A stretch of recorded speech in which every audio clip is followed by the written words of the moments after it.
Di ujung dunia yang dingin, di tempat di mana laut dan langit menyatu dalam warna abu-abu, manusia menantang salah satu perairan paling ganas di bumi. Ini bukan sekedar laut. Ini adalah Laut Bering, Alaska. Suhu air mendekati titik beku, ombak setinggi bangunan, dan angin yang tak mengenal belas kasihan. Disinilah, setiap tahun, sekelompok pria mempertaruhkan segalanya demi satu tujuan, kepiting Alaska. Bagi sebagian orang, ini adalah pekerjaan. Bagi yang lain, ini adalah panggilan hidup. Tapi bagi laut, mereka hanyalah tamu kecil di wilayah kekuasaan alam. Alaska dikenal sebagai tanah es, salju, dan kesunyian. Namun di balik ketenangan itu, tersembunyi industri laut bernilai miliaran dolar.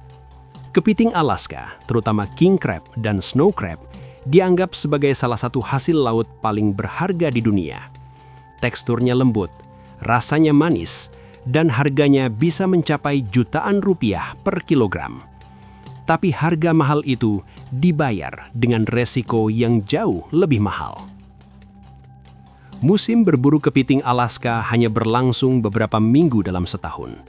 Waktu yang singkat, namun tekanan yang luar biasa. Begitu musim dibuka, puluhan kapal bergegas meninggalkan pelabuhan. Setiap awak tahu, semakin cepat mereka bekerja, semakin besar peluang pulang dengan hasil. Di atas kapal, tak ada ruang untuk ragu. Setiap detik berarti uang atau bahaya. Perburuan kepiting Alaska bukan soal memancing. Ini adalah soal perang melawan laut.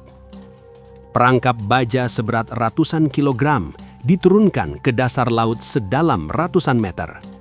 Tangan-tangan manusia bekerja di geladak licin dengan ombak menghantam tanpa peringatan.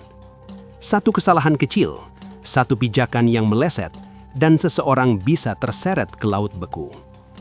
Di suhu seperti ini, manusia hanya bertahan beberapa menit sebelum tubuhnya menyerah. Namun mereka tetap bekerja, dalam diam, dalam fokus, karena laut tak peduli pada rasa takut. Berburu kepiting Alaska dikenal sebagai salah satu pekerjaan paling berbahaya di dunia. Setiap musim selalu ada cerita tentang kapal yang rusak, awak yang terluka, bahkan nyawa yang hilang.